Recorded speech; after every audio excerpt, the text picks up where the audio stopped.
बोलो यीशु मसीह के hallelujah. Hallelujah. सब कोई ध्यान पूर्वक सुनने की कोशिश करेंगे, सब मन लगाकर सुनेंगे। तो मेरे प्यारों भाई बहनों,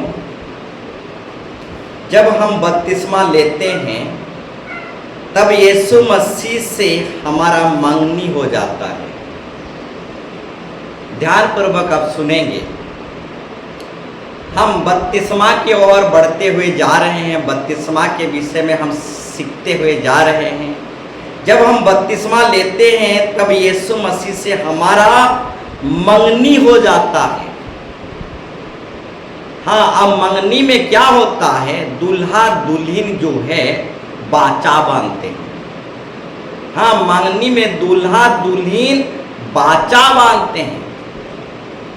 एक दूसरे को हम नहीं छोड़ेंगे बोल के दूल्हा दुल्हन बाचा बांधते हैं। अगर कोई छोड़ता है तो बहुत बड़ा फाइन भरेगा। हाँ, मंगनी में दूल्हा हो या दुल्हन बाचा बांधते हैं, नहीं छोड़ने का बाचा। अगर कोई कुछ कारण से छोड़ता है या फिर त्यागता है, इनकार करता है, तो बहुत बड़ा फाइन उसके ऊपर लागू होता है। सबके सामने, हाँ, पूरा समाज के सामने बाचा बांध कि हम नहीं छोड़ेंगे, नहीं त्यागेंगे। बाचा के द्वारा उनका मंगनी पूरी होती है। बिना बाचा के उनकी मंगनी पूरी नहीं होती। बाचा के द्वारा ही दूल्हा दुल्हन का मंगनी पूरी होती है। अब एक दूसरे को चिन्हा, दूल्हा दुल्हन एक दूसरे को चिन्हा आदान प्रदान करते हैं। हाँ, एक दूसरे को दूल्हा और दुल्हन मंगनी के दिन चिन्हा आदान प्रदान करते हैं। बोलो यीशु मसीह के। तो बोलना चाहूंगा, वही चिन्हा जो है क्या है? दूल्हा दुल्हन एक दूसरे को अपना चिन्हा आदान प्रदान करते हैं, बाचा बांधते हैं। तो वो चिन्हा क्या है? वो चिन्हा और कुछ नहीं, बपतिस्मा ही वो मोहर है, बपतिस्मा ही वो छाप है, बपतिस्मा ही वो स्टाम्प है, बपतिस्मा ही वो चिन्हा है, बपतिस्मा ही वो संतान होने का अधिकार है। बोलो यीशु मसीह के हालेलुया। हालेलुया।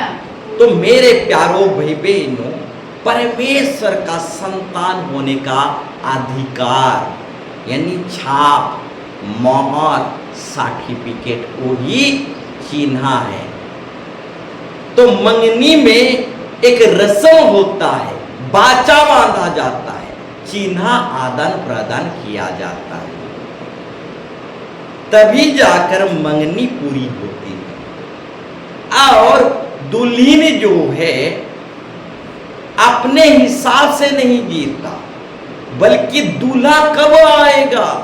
चोर के समान आएगा, या मुर्गे बाग के समान आएगा, या फिर मध्य रात्रि के समय आएगा, बोलकर दुल्हन जागता हुआ रहता है, जागता हुआ रहता है।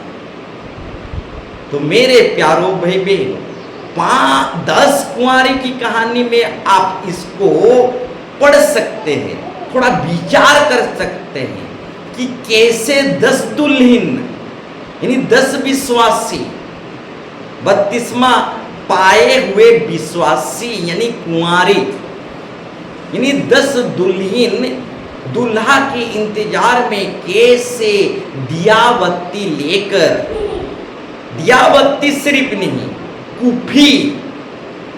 कुफी भी लेकर, यानी गैलन जिसमें तेल रखा जाता है, यानी डिब्बा जिसमें तेल रखा जाता है, एक तरफ दिया बत्ती, दूसरी तरफ तेल का डिब्बा, यानी कुफी भी लेकर 10 कुंवारी 10 दुल्हन दूल्हा के इंतजार में, हाँ दूल्हा की ताक में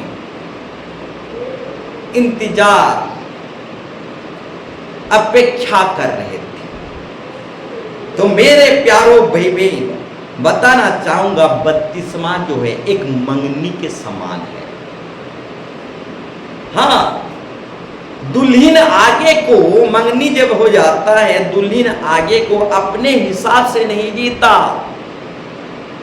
दूल्हा कब आएगा उसके हिसाब से दूल्हा के इंतजार में वो ताकता रहता है, दूल्हा के इंतजार में वो जीवन जीता है।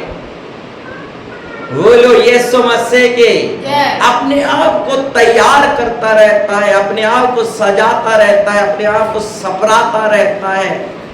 हाँ, दूल्हा कब आएगा, दूल्हा के इंतजार में, दूल्हा के दर्शन के लिए, दूल्हा के नजदीक, दूल्हा के पास जाने के लिए, दूल्हा के साथ रहने के लिए वो तड़पता रहता है।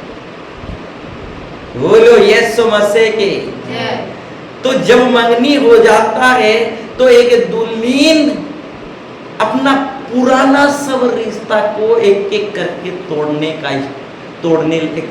एक एक रिश्ता को, जो पुराना जो रिश्ता रहता है वो एक एक रिश्ता को तोड़ने लगता है। सांसारिक रिश्ता, पीने खाने रिश्ता, बुराई का रिश्ता, इस सारे रिश्ता को, या फिर उसका बॉयफ्रेंड, या फिर इधर उधर का लैला मजनू को एक दुल्हन क्या करता है, मंगनी के बाद एक एक करके पाप की रिश्ता को, बुराई की रिश्ता को, संसारिक मोह माया के रिश्ता को एक एक करके तोड़ने लगता है और अपने आप को दूल्हा के मुताबिक सजाने लगता है, क्योंकि उसका शादी का डेट फिक्स हो गया। 6 महीना के बाद उसका शादी होगा। वो शादी के लिए वो अपने आप को तैयारी करता रहता है। तो एक बहुत बड़ा विवाह भोज होगा स्वर्ग में मेरे प्यारो भाई बहनों। हाँ, एक बहुत बड़ा विवाह भोज होगा। हाँ, दूल्हा मध्य आकाश में सफेद घोड़ा में, कौन से घोड़ा में? सफेद घोड़ा में दूल्हा हजारों करोड़ों स्वर्गदूतों के साथ तुरही बजाते हुए, धूम मचाते हुए बारात आएगा अपनी दुल्हन को ले जाने के लिए। बोलो यीशु मसीह के। हाँ, आजकल के जो संसार में, दुनिया में हम बारात देखते हैं, ऐसा बारात नहीं। हजारों करोड़ों स्वर्गदूतों के साथ यीशु मसीह दूल्हा बारात आएगा। हाँ, मध्य रात्रि में धूम मचेगा। हाँ, धूम मचाते हुए आएगा। हाँ, तुरही फूटते हुए आएगा। दूल्हा आएगा सफेद श्वेत घोड़ा में सवार होते हुए आएगा। जब दुनिया में था तो गधा में सवार हुआ, जब दूल्हा आएगा तो पहला आगमन जब प्रभु यीशु मसीह का हुआ था तो गधा में सवार हुआ था, परंतु जब दूसरा आगमन में यीशु मसीह जब दूल्हा आएगा तो श्वेत घोड़ा में आएगा, हजारों करोड़ों स्वर्गदूतों के साथ, बैंड पार्टी के साथ आएगा। बोलो यीशु मसीह के। तो मेरे प्यारों भाई बहनों, एक दुल्हन का काम क्या है? दूल्हा का इंतजार करना, अपने आप को सजाना सपराना, क्योंकि उसका शादी फिक्स हो गया है, दूल्हा कभी भी आ सकता है। अपने आप को तैयार करते रहना, तैयार करता रहना, और दूल्हा की लव लेटर को पढ़ते रहना।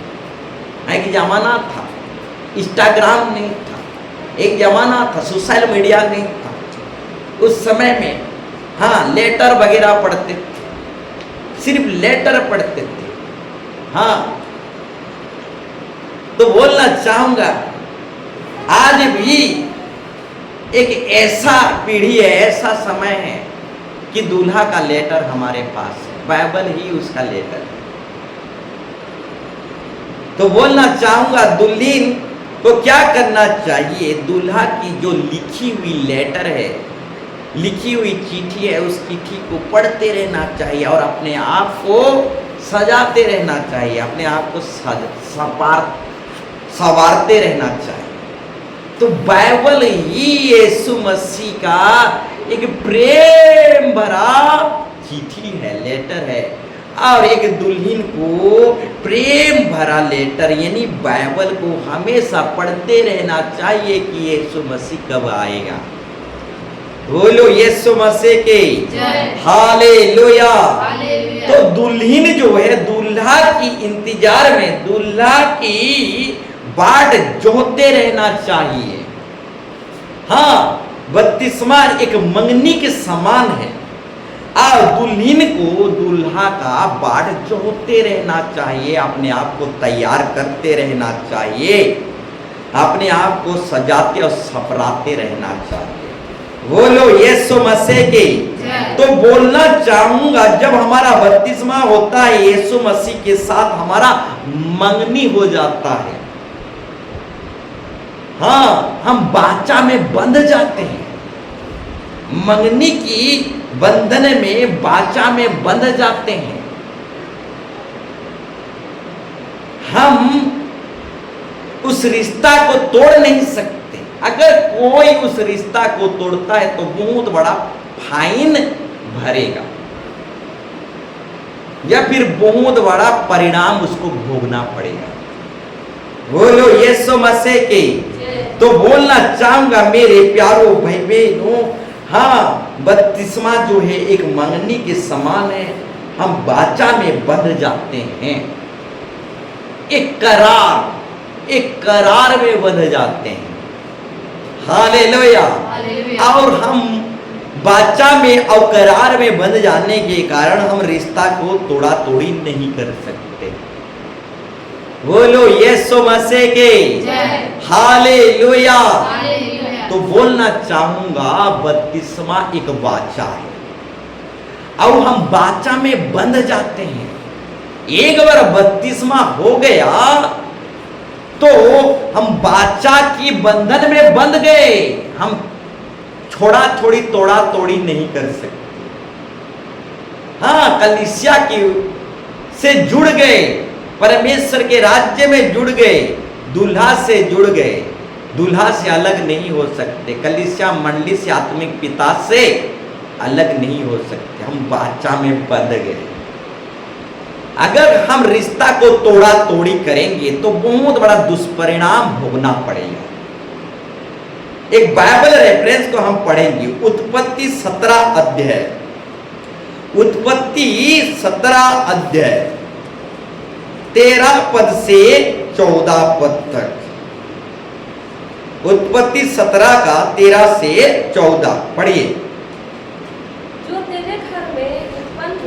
जो तेरे घर में उत्पन्न हो अथवा तेरे रुपये से मोल लिया जाए, उसका खतना अवश्य ही किया जाए। इस प्रकार मेरी बाचा,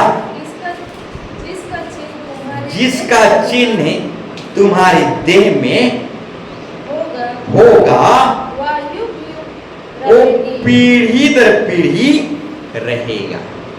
फिर आगे, जो पुरुष खतना रहित रहे अर्थात जिसकी खलड़ी का खतना ना हो, वो प्राणी अपने लोगों में नष्ट किए जाएं, क्योंकि उसने मेरे साथ बंधी हुई बाचा को तोड़ दिया। बोलो यीशु मसीह के। यहाँ पर साफ साफ दर्शाया गया है, यहाँ पर साफ साफ दर्शाया गया है, जो तेरे घर में उत्पन्न हो अथवा तेरे रुपये से मोल लिया जाए उसका खतना अवश्य ही किया जाए। इस प्रकार मेरी बाचा, जिसका चिन्ह तुम्हारे देह में होगा, युग युग के लिए होगा, पीढ़ी पीढ़ी के लिए होगा, जो पुरुष खतना रहित रहे अर्थात जिसकी खलड़ी का खतना ना हो, वो प्राणी अपने लोगों में नष्ट किया जाए, क्योंकि उसने मेरे साथ बांधी हुई वाचा को, बांधी हुई रिश्ता को, बांधी हुई करार को तोड़ दिया। इसीलिए जो रिश्ता को तोड़ेगा, वाचा को तोड़ेगा, मंगनी में जो करार वाचा बांधी जाती है, बत्तीसवां जो एक वाचा है, उस वाचा को जो तोड़ता है तो वे लोगों में नष्ट किए जाए। अपने लोगों में क्या किया जाए? वो ना रहे बल्कि नष्ट किए जाए। बोलो यीशु मसीह के।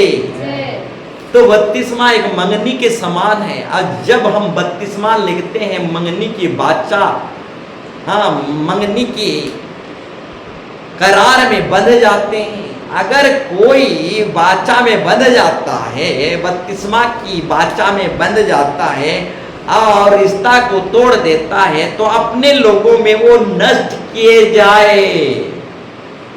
हाँ, अपने लोगों में वो नष्ट किया जाएगा। तो बत्तीसवां की जो वाचा की बंधन है, बत्तीसवां की जो वाचा की बंधन है, इस वाचा की बंधन को कोई तोड़ा तोड़ी ना करे। अगर कोई बत्तीसवां की वाचा को तोड़ा तोड़ी करता है तो अपने लोगों में नष्ट किए जाए। बोलो यीशु मसीह के हालेलुया। तो बोलना चाहूंगा मेरे प्यारों भाई बहनों, आइए आज की टॉपिक विषय में हम जाएंगे। आज का टॉपिक विषय जो है, नए जन्म के सामर्थ्य को समझो। और एक बार बोलना चाहूंगा, नए जन्म के सामर्थ्य को समझो। नए जन्म के सामर्थ्य शक्ति को समझो। बोलो यीशु मसीह के हालेलुया। तो एक बाइबल रेफरेंस को हम पढ़ेंगे, यूहन्ना 3 अध्याय 5 पद से 7 पद तक। तो आज का टॉपिक विषय जो है, नए जन्म के सामर्थ्य को समझो। तो मेरे प्यारों भाई बहनों, नए जन्म में क्या है? हाँ, नए जन्म में क्या है? क्या हमें नए जन्म के विषय में समझना पड़ेगा? हाँ, नए जन्म के विषय में हमें अभी भी, वर्तमान भी हमें समझना पड़ेगा। अगर कोई बाइबल पढ़ने वाला व्यक्ति है तो भी उसे नए जन्म के विषय में समझना पड़ेगा। अगर कोई बराबर चर्च आने वाला व्यक्ति है तो भी उसे नए जन्म के विषय में समझना पड़ेगा। तो क्या हमें नए जन्म के विषय में समझना पड़ेगा? हाँ, जरूरी है, अवश्य है कि हमें नए जन्म के विषय में समझना, सीखना, बुझना पड़ेगा। तो बत्तीसवां लेना बड़ी बात नहीं है, बल्कि बत्तीसवां के विषय में जानना, समझना, बुझना ही बड़ी बात है मेरे प्यारों भाई बहनों। तो अभी भी हमें नए जन्म के विषय में समझना, बुझना पड़ेगा। तो हम निकालेंगे यूहन्ना सुसमाचार 3 अध्याय 5 से 7 पद तक। यूहन्ना 3 का 5 से 7 तक पढ़िए। यीशु ने उत्तर दिया, मैं तुझसे सच सच कहता हूँ, जब तक कोई मनुष्य जल और आत्मा से ना जन्मे तो वह परमेश्वर के राज्य में प्रवेश नहीं कर सकता। जब तक एक व्यक्ति जल और आत्मा से ना जन्मे, जब तक एक व्यक्ति बत्तीसवां ना ले, तब तक एक व्यक्ति परमेश्वर के राज्य में प्रवेश नहीं कर सकता। हर एक व्यक्ति को जल से जन्मना पड़ेगा। हाँ, हर एक व्यक्ति को बपतिस्मा लेना पड़ेगा, चाहे पुराना से पुराना क्रिश्चियन क्यों ना हो। हर एक व्यक्ति को जल से जन्म लेना ही पड़ेगा। हाँ, हर एक व्यक्ति को बपतिस्मा लेना ही पड़ेगा। बोलो यीशु मसीह के जय। फिर आगे, क्योंकि जो शरीर से जन्मा है वह शरीर है, और जो आत्मा से जन्मा है, जो आत्मा से जन्मा है वो आत्मा है। तो बोलना चाहूंगा मेरे प्यारो भाई बहनों, आदि माता पिता यानी आदम हवा से जितने लोग पैदा हुए हैं, यानी मनुष्य से जितने लोग पैदा हुए हैं, सब शरीर से पैदा हुए हैं। और जितने लोग शरीर से पैदा हुए हैं वे सब शारीरिक हैं, और जो आत्मा से जन्मा है वो आत्मा है। तो मेरे प्यारो भाई बहनों, हर एक व्यक्ति मां के कोख से शरीर से पाप से पैदा होता है, तो हर एक व्यक्ति को आत्मा से फिर एक बार जन्म लेना पड़ेगा। बोलो यीशु मसीह के जय। जो एक बार जन्म लेता है वो दो बार मरता है, परंतु जो दो बार जन्म लेता है वो एक ही बार मरता है। बोलो यीशु मसीह की जय। तो बोलना चाहूंगा मेरे प्यारो भाई बहनों, दो बार जन्म हमें लेना ही पड़ेगा। एक बार शरीर से जन्म लिए हैं, दूसरा बार आत्मा से हमें जन्म लेना ही पड़ेगा। हाँ, एक बार शरीर से मां के कोख से जन्मे हैं, परंतु दूसरा बार आत्मा से जन्म लेना पड़ेगा। जो दो बार जन्म लेता है वो एक ही बार मरता है, परंतु जो एक बार जन्म लेता है, सिर्फ मां के कोख से जन्म लेता है, शरीर से जन्म लेता है, जो एक बार जन्म लेता है दो बार मरता है। एक बार शारीरिक तौर से मरता है, दूसरी बार नरक में मरता है। बोलो यीशु मसीह की जय। क्योंकि जो शरीर से जन्मा है सो शरीर है। तो हर एक मनुष्य जो मां के कोख से पैदा हुए हैं वो शरीर से जन्मे हुए हैं मेरे प्यारों भाई बहन। तो और एक बार आत्मा से हमें जन्म लेना ही पड़ेगा। जो आत्मा से जन्मा है वो आत्मा है। अचंभ ना कर कि मैंने तुमसे कहा, तुझे नए सिरे से जन्म लेना अवश्य है, जरूरी है। हर एक नए सिरे से जन्म लेना अवश्य है।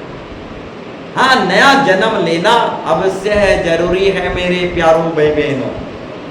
नई सृष्टि को धारण करना अवश्य है, जरूरी है। तो बताना चाहूंगा, जिस दिन आपका नया जन्म होता है उसी दिन आपका नया कैलेंडर शुरू होता है। जिस दिन आपका नया जन्म होता है उसी दिन आपका आत्मिक कैलेंडर शुरू होता है। जिस दिन आपका नया जन्म होता है उसी दिन आपका नया साल की शुरुआत होता है, आत्मिक नया साल की शुरुआत होता है। और एक बार बोलना चाहूंगा, जिस दिन आपका नया जन्म होता है उसी दिन आपका आत्मिक कैलेंडर का शुरुआत होता है। जिस दिन आपका नया जन्म होता है उसी दिन आपका आत्मिक नया साल का शुरुआत होता है। तो क्या आपका आत्मिक नया साल का शुरुआत हुआ है? क्या आपकी आत्मिक कैलेंडर का शुरुआत हुआ है? बोलो यीशु मसीह के हालेलुया। तो नए सिरे से जन्म लेना अवश्य है, जरूरी है। इंसान पाप से शरीर से पैदा हुआ है, फिर एक बार इंसान को आत्मा से जल से नया जन्म लेना ही पड़ेगा। बोलो यीशु मसीह के हालेलुया। तो मेरे प्यारो भाई बहन, जो नया जन्म प्राप्त करता है वो नया नया बल नया नया बल पाते जाता है। जो नया जन्म प्राप्त करता है वो नया नया अभिषेक, नया नया शक्ति, नया नया बल प्राप्त करते चला जाता है। तो बोलना चाहूंगा मेरे प्यारों भाई बहनों, जब आपका नया जन्म होता है, नया नया बल, नया नया ताकत, नया नया अभिषेक, नया नया शक्ति से आप आगे बढ़ते चले जाते हैं। बोलो यीशु मसीह की। तो बोलना चाहूंगा आज का टॉपिक विषय है नए जन्म के सामर्थ को समझो। नए जन्म में शक्ति है, सामर्थ है। नए जन्म के सामर्थ, नए जन्म के सामर्थ को समझो। हाँ, नए जन्म में शक्ति है, सामर्थ है। जब एक व्यक्ति नया जन्म लेता है तो नया नया बल प्राप्त करते चला जाता है, करते चला जाता है। एक उदाहरण आपके सामने रखना चाहूंगा। एक पुराना उदाहरण है। जब चील या फिर गीद, चील या गीद नया जन्म को प्राप्त करता है, पुराना डेना को निकाल फेंकता है, पुराना चोंच को निकाल फेंकता है, पुराना नाखून को निकाल फेंकता है। हाँ, नया नाखून, नया चोंच, नया पंख धारण करता है तो नया नया बल, नया नया ताकत से वो आगे बढ़ते हुए चला जाता है, नया नया बल प्राप्त करके चला जाता है। हाँ, अब बहुतायत की आशीष से भरता चला जाता है। बोलो यीशु मसीह की। जब एक चील नया चोंच, नया नाखून, नया पंख धारण करता है तो पहले से भी 2 गुना तेजी से वो गति करता है, 2 गुना तेजी से वो उड़ता है, 2 गुना तेजी से वो शिकार करता है, 2 गुना अधिक वो अपना शिकार संचय कर पाता है, 2 गुना अधिक वो शिकार कर पाता है, 2 गुना अधिक उड़ सकता है, 2 गुना अधिक बल प्राप्त करता है, 2 गुना अधिक आयु का वो जी सकता है। बोलो यीशु मसीह की। तो नए जन्म की सामर्थ शक्ति को समझो। नए जन्म में शक्ति है, सामर्थ है, 2 गुना आशीर्वाद है, बहुतायत की आशीर्वाद है। नए नए बल से आप प्राप्त होते चले जाएंगे, नई नई आशीष अभिषेक से आप बढ़ते चले जाएंगे। नए जन्म की शक्ति को, नए जन्म के सामर्थ को समझो मेरे प्यारे भाई बहन। बोलो यीशु मसीह की। हालेलुया। यूहन्ना 3 का 1 पढ़ेंगे। यूहन्ना 3 का 1। फरीसियों में से निकोदेमुस नामक का एक मनुष्य था जो यहूदियों का सरदार था। सरदार यानी कि नेता, और इंग्लिश में आया है लीडर। तो ये निकोदेमुस जो है यहूदियों का नेता था, निकोदेमुस जो है यहूदियों का सरदार था, निकोदेमुस जो है यहूदियों का लीडर था। निकोदेमुस यहूदियों का लीडर होने के बावजूद उसे नए जन्म के बारे में समझ नहीं था। बोलो यीशु मसीह के। इस 3 अध्याय को पूरी तरह से आप पढ़ लेंगे। निकोदेमुस साधारण इंसान नहीं था, निकोदेमुस छोटा मोटा इंसान नहीं था। निकोदेमुस जो है यहूदियों का सरदार, नेता, लीडर था। समझने के लिए बोलना चाहूंगा, उस समय के जो क्रिश्चियन थे, हाँ, उस समय के जो क्रिश्चियन थे उनका लीडर था कौन? निकोदेमुस। उस समय में जो क्रिश्चियन थे यानी यहूदी लोग थे, उन यहूदियों का वो लीडर, उन यहूदियों का सरदार और नेता था। नेता, लीडर, सरदार होने के बावजूद निकोदेमुस को नए जन्म के बारे में समझ नहीं था, ज्ञान नहीं था, नए जन्म के विषय में उसको जानकारी तक नहीं था। अगर यीशु मसीह के पर्याय में ऐसा हो सकता है तो आज के पर्याय में, आज के डेट में भी ऐसा हो सकता है मेरे प्यारो भाई बहनों। हाँ, बहुत नेताओं को आज भी नए जन्म के बारे में समझ नहीं है। बहुत सारे लीडर सरदारों को भी आज के डेट में नए जन्म के बारे में समझ नहीं है। कुछ लोगों को लगता है नया जन्म क्या है, अगला जन्म में कुत्ता का जन्म लेंगे, कुत्ता माकड़ बिल्ली का जन्म लेंगे। जी नहीं, नए जन्म का मतलब है, यानी पुनर्जन्म का मतलब है इसी शरीर में पुनर्जन्म होना, इसी शरीर में पुनर्जन्म, यानी नया मन, नया सोच, नया विचार, हाँ, नया स्वभाव, नया संस्कार को इसी शरीर में धारण करना ही नया जन्म है, पुनर्जन्म। तो यीशु मसीह के डेट में अगर बहुत बड़ा सरदार निकोदेमुस, बहुत बड़ा नेता, बहुत बड़ा लीडर होकर भी उसे नए जन्म के बारे में समझ नहीं था, जानकारी नहीं था, तो आज के डेट में भी मेरे प्यारो भाई बहनों ऐसे बहुत सारे मसीह समाज में ऐसे नेता हैं। हाँ, बाहर की बात नहीं बोल रहा।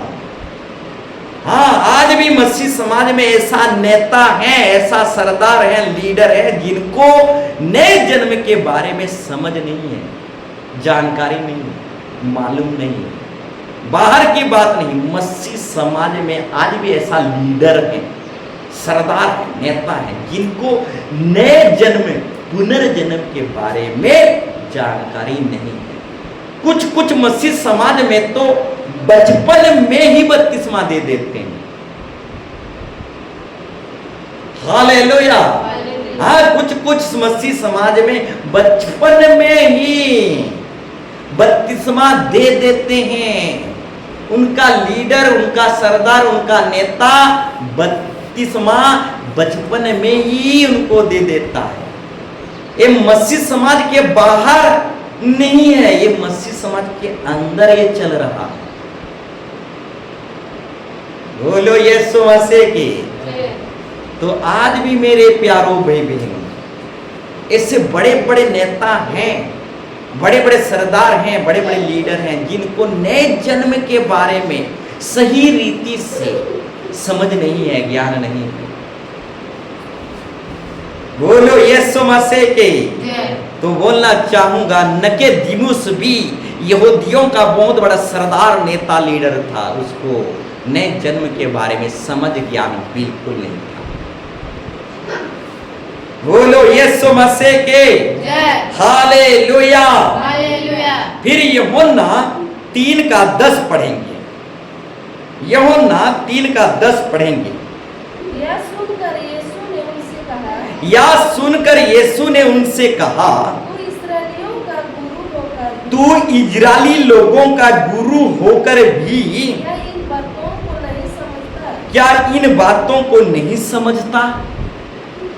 निकोदेमुस सिर्फ यहूदियों का सरदार और लीडर और नेता सिर्फ नहीं था, निकोदेमुस इजरायली लोगों का गुरु था, इजरायली लोगों का शिक्षक था, इजरायली लोगों का टीचर था। हाँ, निकोदेमुस इजरायली लोगों का गुरु, इजरायली लोगों का धर्म गुरु। बोलो यीशु मसीह के। तो बोलना चाहूंगा मेरे प्यारो भाई बहनों, इजरायली लोगों का गुरु ने समझने के लिए बोलना चाहूंगा, उस समय के जो क्रिश्चियन थे, उस क्रिश्चियन लोगों का गुरु, टीचर, शिक्षा। और निकोदेमुस इजरायली लोगों का गुरु, टीचर, शिक्षक था। टीचर और गुरु यानी धर्म गुरु होने के बावजूद निकोदेमुस को नए जन्म के बारे में समझ ज्ञान बिल्कुल नहीं था। तो यीशु मसीह के परिया में डेट में ऐसा हो सकता है, तो आज के डेट में भी ऐसा हो सकता है। आज के डेट में भी बहुत धर्म गुरु हैं। ये निकोदेमुस भी इजरायली लोगों का गुरु था। आज के डेट में भी धर्म गुरु हैं। और निकोदेमुस इजरायली लोगों का गुरु होकर नए जन्म के विषय में समझ नहीं था, जानकारी नहीं था। तो आज के डेट में भी धर्म गुरु हैं मेरे प्यारो भाई बहनों। हाँ, टीचर हैं, शिक्षक हैं। यीशु मसीह के डेट में अगर एक गुरु को, एक टीचर को, वो भी साधारण गुरु नहीं, इजरायली लोगों का गुरु, इजरायली लोगों का टीचर होकर भी उससे नए जन्म के विषय में समझ ज्ञान नहीं था, तो मेरे प्यारो भाई बहनों, आज के डेट में भी प्रभु, आज के डेट में भी बहुत धर्म गुरु है, टीचर शिक्षक है। आज के डेट में भी बहुत टीचर गुरु को नए जन्म के विषय में समझ ज्ञान नहीं है। कुछ मसीह समाज में तो मन फिराए या ना फिराए, 18 साल हो गया, 20 साल हो गया, 21 साल हो गया, शादी नजदीक आ गया है, तो 18, 20 साल, 21 साल में ही वो मन फिराए या ना फिराए, दारू छोड़े या ना छोड़े, हणिया छोड़े या ना छोड़े, लड़की पटाना छोड़े या ना छोड़े, भांग गुड़ा को दारू हानी छोड़े या ना छोड़े। कुछ मछली समाज में, हिंदू समाज की बात नहीं कर रहा, हिंदू समाज तो नादान है, ना समझ है, उनके पास व्यवस्था नहीं है, उनके पास पवित्र बाइबल व्यवस्था का पुस्तक, लॉ, नियम कानून बिल्कुल नहीं है। वो अंधाधुंध जीवन जीते हैं। कौन लोग? हिंदू लोग। वो पेड़ को पूजते हैं, गाय को माता बोलते हैं, अंधाधुंध जीवन जीते हैं। उनके विषय में नहीं कह रहा, क्या करेंगे बेचारे, उनके पास लॉ ही नहीं है, नियम ही नहीं है, व्यवस्था के पुस्तक, नियम कानून के पुस्तक यानी बाइबल उनके पास नहीं है। मैं मसीह समाज के बारे में बोल रहा हूं। कुछ मसीह समाज में गुरु हैं, धर्म गुरु हैं, टीचर हैं, शिक्षक हैं। कुछ मसीह समाज में धर्म गुरु, टीचर होने के बावजूद मन फिराए ना फिराए, जब उसका 20 साल 21 साल हो गया, शादी नजदीक आ गया, तो बपतिस्मा दे देते हैं। बोलो यीशु मसीह के। तो मेरे प्यारो भाई बहनों, ये बहुत बड़ा घोटाला जो है हिंदू और मुसलमान समाज में नहीं हो रहा है, क्रिश्चियन समाज में हो रहा है। बहुत बड़ा घोटाला। बोलो यीशु मसीह के। तो मेरे प्यारो भाई बहनों को बोलना चाहूंगा, निकोदेमुस इजरायली लोगों का टीचर, गुरु, मास्टर होने के बावजूद नए जन्म के विषय में समझ नहीं था। आज भी ऐसे मास्टर हैं, मास्टर हैं, गुरु हैं, टीचर हैं, धर्म गुरु हैं। आज भी ऐसे मास्टर गुरु हैं जिनको नए जन्म के विषय में जानकारी समझ बिल्कुल नहीं। हाँ, अपने लिए गुरु हो सकते हैं, अपने लिए पॉप हो सकते हैं, अपने लिए शांत हो सकते हैं, हमारे लिए नहीं। बोलो यीशु मसीह के। तो बोलना चाहूंगा, अपने लिए हाँ पॉप, अपने लिए शांत, अपने लिए बिशप, अपने लिए बहुत कुछ हो सकते हैं, हमारे लिए नहीं हो सकते, क्योंकि उन्हें नए जन्म के विषय में ही समझ नहीं है। नए जन्म के बारे में ही उनको जानकारी और समझ नहीं है। तो हमारे लिए बिशप और पादरी, हमारे लिए पॉप नहीं हो सकते, क्योंकि उन्हें नए जन्म के विषय में ही समझ नहीं है। वो अपने लिए पादरी, अपने लिए फादर हो सकते हैं, हमारे लिए पादरी और फादर नहीं हो सकते, क्योंकि उन्हें नए जन्म के विषय में जानकारी नहीं है, नए जन्म के विषय में समझ तनिको नहीं है। बोलो यीशु मसीह के। हालेलुया। तो बोलना चाहूंगा मेरे प्यारो भाई बहनों, नए जन्म को समझो, हाँ, नए जन्म को समझना पड़ेगा, पुनर्जन्म को समझना पड़ेगा। हाँ, मन फिराव की बपतिस्मा को समझो। हाँ, मन फिराव की बपतिस्मा को ही प्रभु यीशु मसीह स्वीकार करता है, ग्रहण करता है। जब आपका बपतिस्मा हुआ तो क्या मन फिराव किए थे? पूछना चाहूंगा हर एक को, जब आपका बपतिस्मा हुआ था तब क्या आप मन फिराए थे? पाप को पहने थे या फिर पाप को उतारे थे? यदि आप पाप को पहन कर बपतिस्मा लिए हैं तो वो आपका बपतिस्मा मन फिराव का बपतिस्मा नहीं है। आओ, मन फिराव की बपतिस्मा को ही यीशु मसीह ग्रहण करता है। तो बोलना चाहूंगा, जो मन फेराव की बपतिस्मा को ग्रहण नहीं किया है उसका बपतिस्मा स्वर्ग में स्वीकार नहीं किया जाएगा। बोलो यीशु मसीह के। तो मन फेराव की बपतिस्मा को समझना पड़ेगा। पिता पुत्र पवित्र आत्मा के नाम से अगर किसी को पानी में डुबा दिया जाए तो सही बपतिस्मा नहीं है, सच्चा बपतिस्मा नहीं है। मन फिराते हुए एक व्यक्ति को पिता पुत्र पवित्र आत्मा के नाम से पानी में डुबाया जाता है। पानी में डुबाया जाता है यानी पानी में गाड़ा जाता है, पानी में दफनाया जाता है। यानी पाप को, बुराई को, पुराना अतीत के पाप को पानी में दफनाया जाता है, पानी में गाड़ दिया जाता है आपकी पाप और बुराई को। अब पानी से निकलने का मतलब है नई सृष्टि में निकलना, नया जीवन को धारण करके निकलना, प्रभु यीशु मसीह में जी उठना।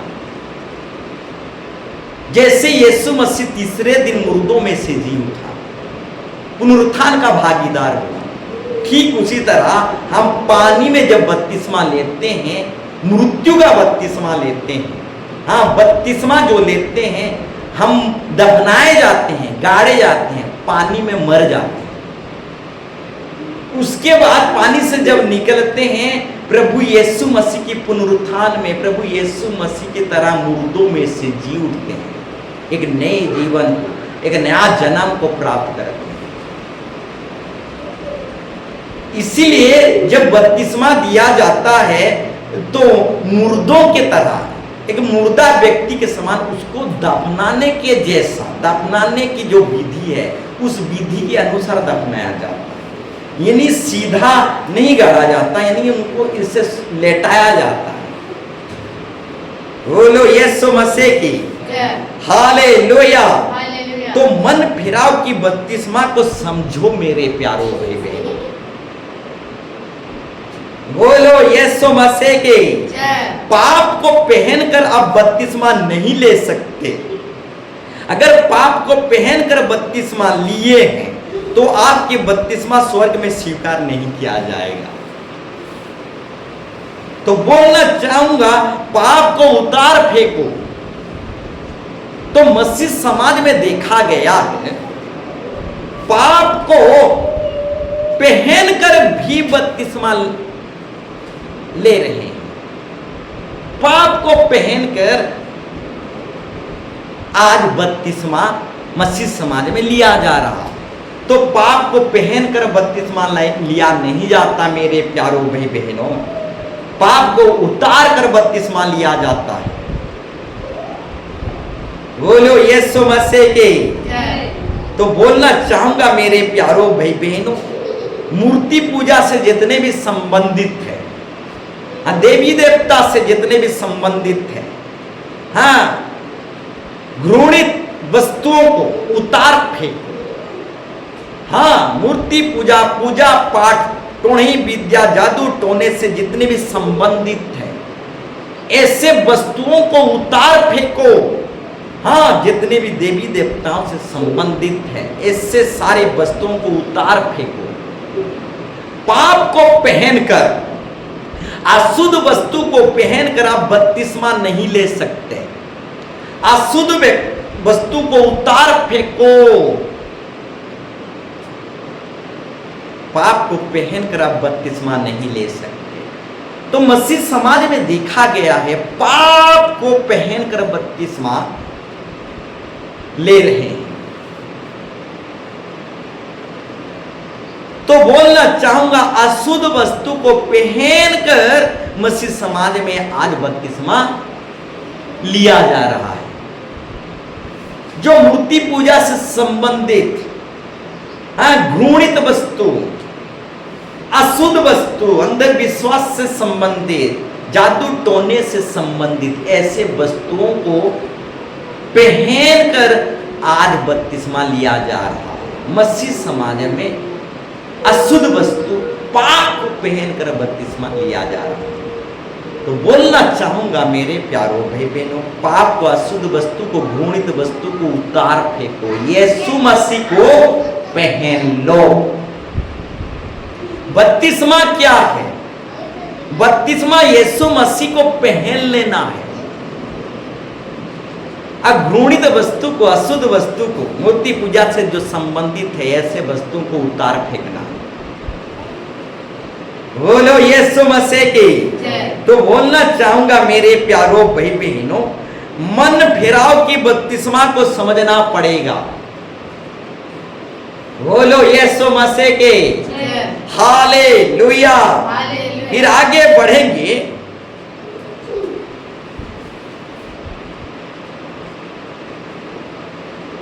आज का टॉपिक विषय जो है, नए जन्म के सामर्थ को समझो। नए जन्म के सामर्थ को, शक्ति को समझो। नए जन्म में शक्ति है, सामर्थ है, ताकत है। नए जन्म के सामर्थ, शक्ति को समझो। क्या सचमुच में नए जन्म में शक्ति है, बल है, ताकत है? हाँ, नया नया बल है, ताकत है, शक्ति है। नए जन्म की शक्ति को समझो मेरे प्यारों भाई बहन। जो नए जन्म को प्राप्त करता है वो आदि पाप से, स्वाभाविक पाप से छुटकारा पाता है। हाँ, अतीत की पाप से छुटकारा पाता है। उसका नया जन्म हो जाता है, उसका नई सृष्टि हो जाता है। पीढ़ी दर पीढ़ी आने वाली पाप, पीढ़ी दर पीढ़ी आने वाली रोग, पीढ़ी दर पीढ़ी आने वाली बीमार, श्राप, अभिशाप से जब एक व्यक्ति नया जन्म प्राप्त करता है तो पुराना पाप, पुराना रोग से वो छुटकारा पाता है, नया जन्म हो जाता है उसका। हाँ, पुराना पाप, पुराना रोग, पुराना बीमार, पीढ़ी दर पीढ़ी आने वाले श्राप, अभिशाप से वो छुटकारा पा जाता है। उसका नई सृष्टि, नया जन्म हो जाता है। तो नए जन्म में शक्ति है, नए जन्म में ताकत है, नए जन्म में अद्भुत चमत्कार है। बोलो यीशु मसीह के। और दूसरा जो है, जब एक व्यक्ति नए जन्म को प्राप्त करता है तो परमेश्वर का संतान हो जाता है। हाँ, बहुत बड़ा आशीर्वाद है मेरे प्यारों भाई बहनों। नया जन्म में बहुत बड़ा आशीर्वाद है। जब एक व्यक्ति नया जन्म प्राप्त करता है तो परमेश्वर का संतान हो जाता है। कौन नहीं चाहेगा परमेश्वर का संतान होना? राजा का संतान हर एक होना चाहते हैं। एमएलए, राष्ट्रपति या फिर बहुत बड़ा धनी व्यक्ति का संतान हर कोई होना चाहता है। तो राजाओं का राजा, प्रभुओं का प्रभु, सबका मालिक का संतान कौन होना नहीं चाहेगा? तो नया जन्म जो है, परमेश्वर का संतान होने का हमें अधिकार मिलता है। बोलो यीशु मसीह के। सिर्फ अधिकार नहीं, हम उसका वारिस भी कहलाते हैं। वारिस का मतलब जानते हो? जो कुछ भी जिंदा खुदा यीशु मसीह का है वो सब कुछ हमारा है। बोलो यीशु मसीह के। नया जन्म की शक्ति, सामर्थ को समझो। नया जन्म में मुनाफा है, नए जन्म में फायदा ही फायदा है।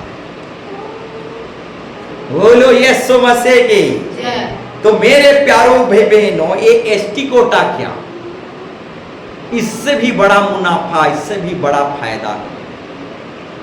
नया जन्म में अद्भुत चमत्कार, परमेश्वर का हम बेटा बेटी हो जाते हैं। ये एसटी कोटा क्या, सबसे बड़ा मालिक का कोटा का हकदार हो जाते हैं, उसका वारिस संतान हो जाते हैं। तो नया जन्म में शक्ति है, सामर्थ्य है। नए जन्म के शक्ति और सामर्थ्य को समझने की कोशिश करें। बोलो यीशु मसीह के हालेलुया। तो बोलना चाहूंगा मेरे प्यारो भाई बहनों, तीसरा विषय जो है, जब एक व्यक्ति नया जन्म को प्राप्त करता है तब स्वर्ग का बासिंदा हो जाता है। हाँ, जब एक व्यक्ति नए जन्म को प्राप्त करता है स्वर्ग का बासिंदा हो जाता है। हाँ, स्वर्ग में अपना नाम दर्ज कर लेता है, स्वर्ग की पुस्तक, जीवन की पुस्तक में अपना नाम लिखा लेता है। तो स्वर्ग का बासिंदा होना कौन नहीं चाहेगा? स्वर्गीय टिकट कौन नहीं चाहेगा? हाँ, स्वर्गीय वीजा कौन नहीं चाहेगा? हाँ, स्वर्गीय आधार कार्ड कौन नहीं चाहेगा? हाँ, स्वर्गीय राशन कार्ड कौन नहीं चाहेगा? बोलो यीशु मसीह के। इस धरती का राशन कार्ड कुछ ही दिनों का है। स्वर्गीय राशन कार्ड ले लो, सब दिन का है। बोलो यीशु मसीह के। इस धरती का आधार कार्ड कुछ ही दिनों का है। सरकार बदलेगा, आधार कार्ड भी बदलेगा, क्योंकि संसार दुनिया का रीति रिवाज बदलते रहता है। कानून, लॉ, रीति रिवाज बदलते रहता है। कभी भी ये संसार बदल सकता है। परंतु मेरे प्यारो भाई बहनों, यहाँ का आधार कार्ड कुछ ही दिनों का है, स्वर्गीय आधार कार्ड सब दिन के लिए है। तो स्वर्गीय आधार कार्ड बना लो, स्वर्गीय आधार कार्ड बना लो। आधार कार्ड में अगर भूल तूल है तो अभी से करेक्शन कर लो। हाँ, करेक्शन कर लो। टाइटल में अगर गड़बड़ी है आधार कार्ड में तो अभी से ही करेक्शन कर लो, बहुत मुनाफा है। बोलो यीशु मसीह के। तो बोलना चाहूंगा मेरे प्यारो भाई बहनों, स्वर्गीय आधार कार्ड में अगर कुछ गड़बड़ी है, गलती है तो अभी से करेक्शन कर लो, सुधार लो। बोलो यीशु मसीह के। कौन नहीं चाहेगा स्वर्गीय वीजा? हाँ, अमेरिका वीजा के जैसा नहीं, स्वर्गीय वीजा। जब एक व्यक्ति नया जन्म को प्राप्त करता है, स्वर्ग का बासिंदा हो जाता है, स्वर्गीय सर्टिफिकेट पा जाता है, स्वर्गीय टिकट पा जाता है, स्वर्गीय बासिंदा हो जाता है, स्वर्गीय वीजा, स्वर्गीय आधार कार्ड पा जाता है, स्वर्गीय राशन कार्ड पा जाता है। राशन कार्ड नहीं बनाओगे तो कुछ भी मुनाफा नहीं मिलेगा। हाँ, कंट्रोल से कुछ भी आपको मुनाफा नहीं मिलेगा। जिस दिन आप स्वर्गीय राशन कार्ड बनाओगे उसी दिन स्वर्ग से आपको राशन पानी हो या आशीर्वाद हो आपको मिलेगा। तो क्या आपके पास स्वर्गीय राशन कार्ड है, स्वर्गीय आधार कार्ड है, स्वर्गीय वीजा, स्वर्गीय सर्टिफिकेट, स्वर्गीय लाइसेंस, स्वर्गीय टिकट है? बिना टिकट के आप ट्रेन में चढ़ गए हैं, कभी भी टीटीए लात मार के भगा सकता है। तो स्वर्गीय टिकट ले लो, आओ ट्रेन में चढ़ जाओ और स्वर्गीय यात्रा करो, बिना टिकट के नहीं तो कभी भी टीटीए आपको बीच सड़क में उतार सकता है। तो बोलना चाहूंगा मेरे प्यारो भाई बहनों, टिकट मिल रहा है, टिकट ले लो। हाँ, वीजा, आधार कार्ड, हाँ, राशन कार्ड मिल रहा है, नाम लिखा लो, पंजीकरण कर लो, रजिस्ट्रेशन करा लो।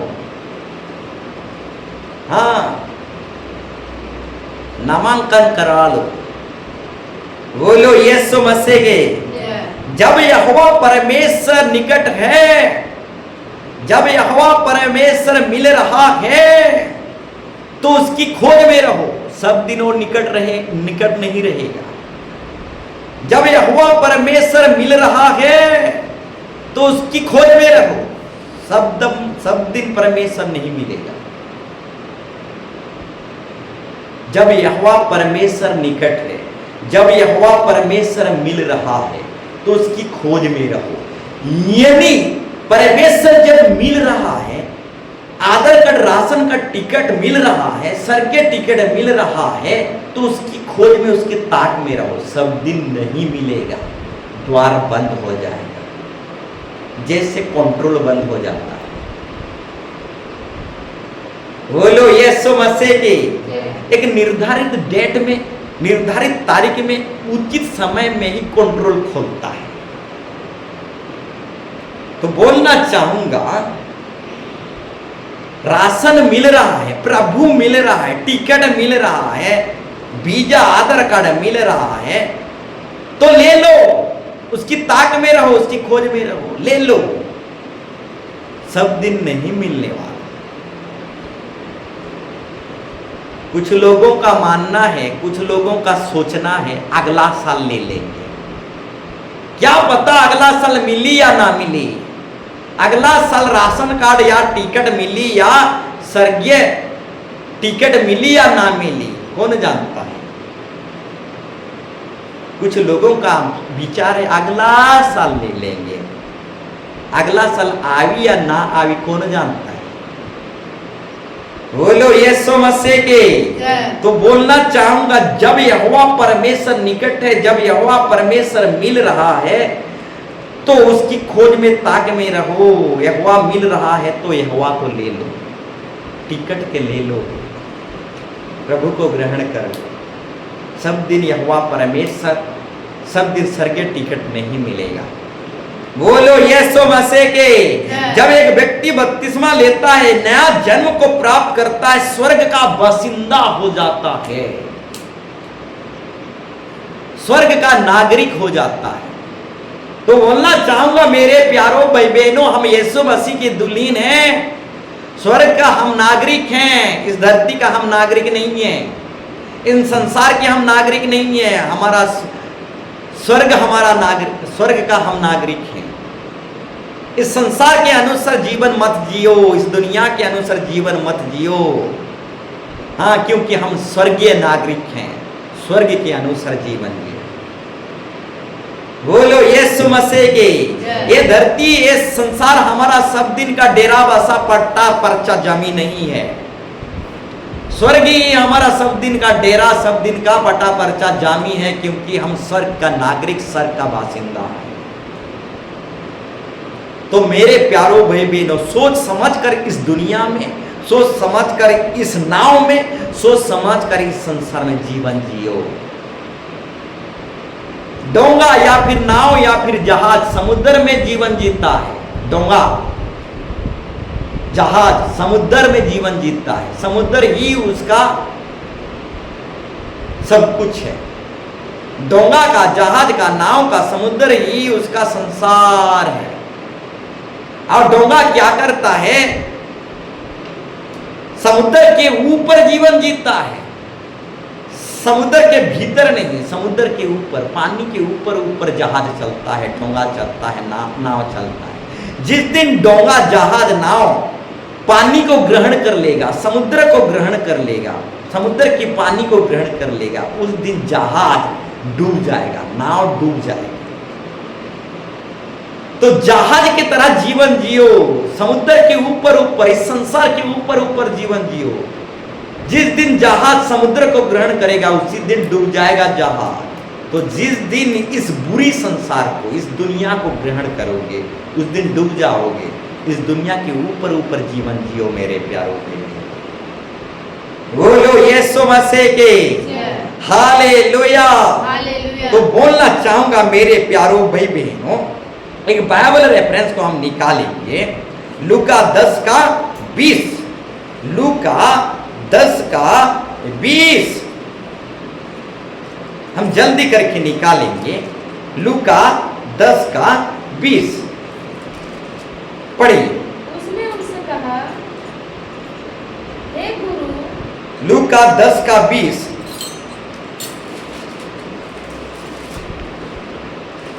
पढ़िए।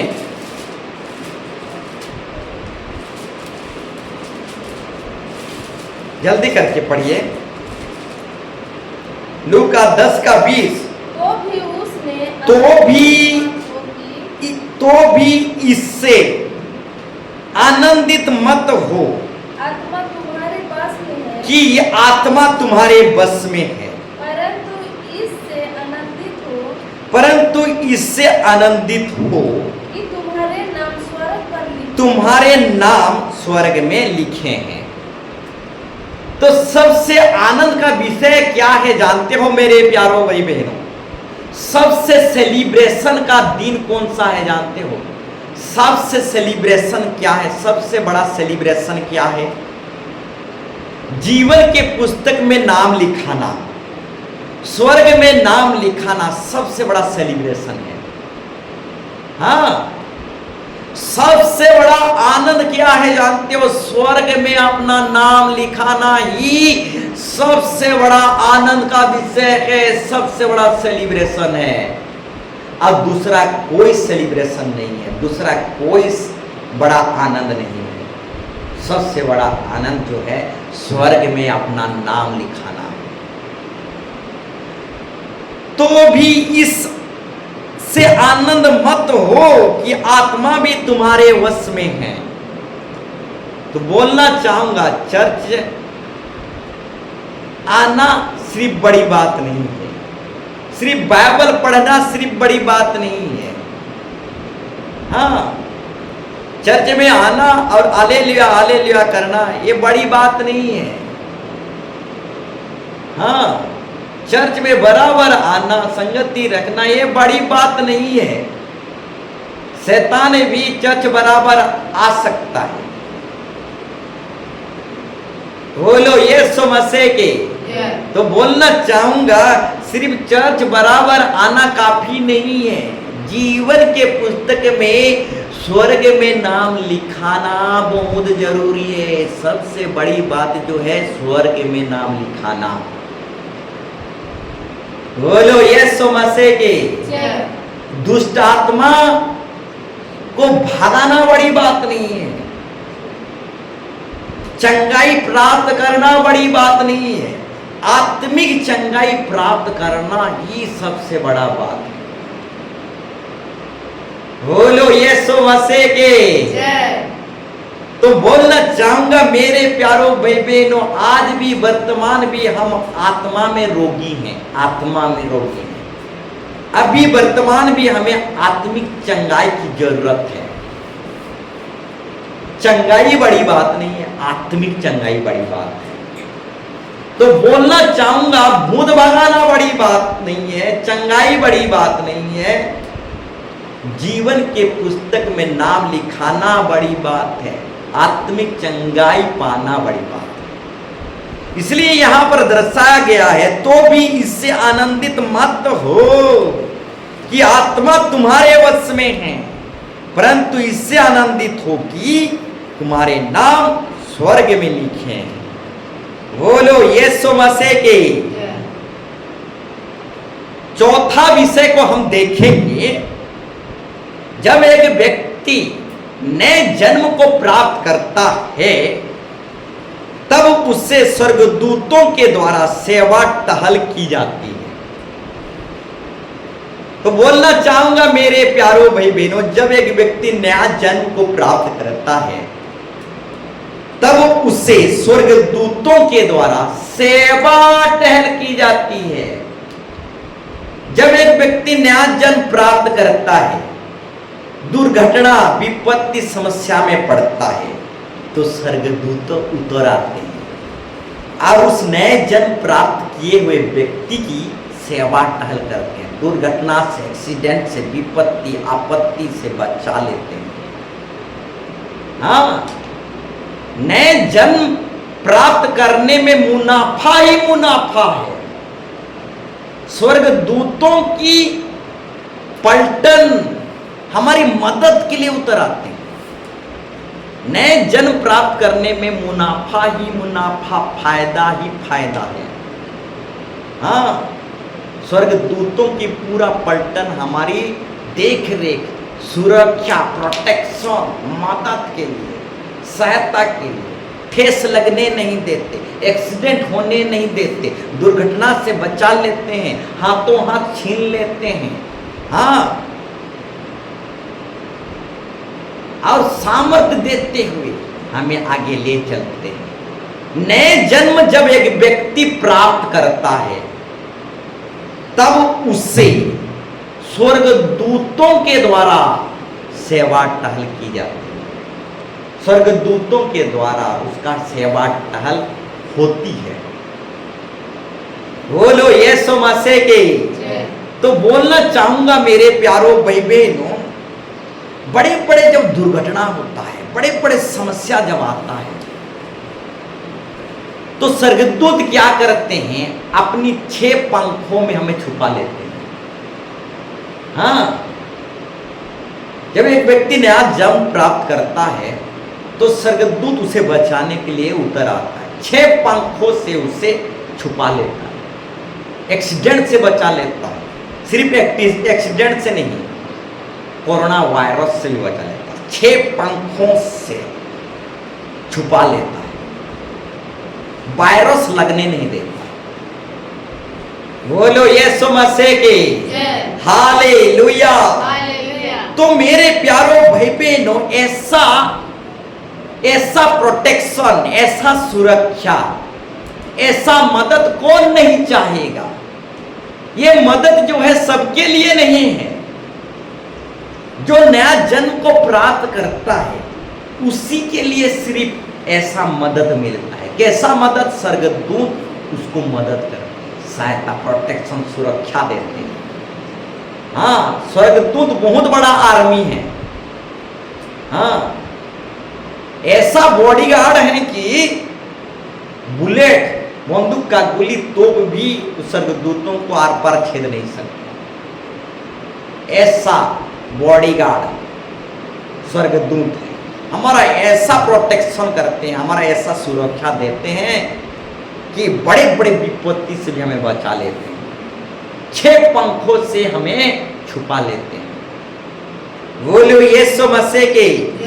तो ये जो प्रोटेक्शन है, सुरक्षा है, ये सबके लिए नहीं है। जो नया जन्म को प्राप्त करते हैं, नया जन्म को धारण करते हैं, ऐसे लोगों के लिए स्वर्गदूतों के द्वारा सेवा टहल की जाती है, स्वर्गदूतों के द्वारा सुरक्षा निगरानी की जाती है। बोलो यीशु मसीह की। ऐसा मुनाफा कौन नहीं चाहेगा?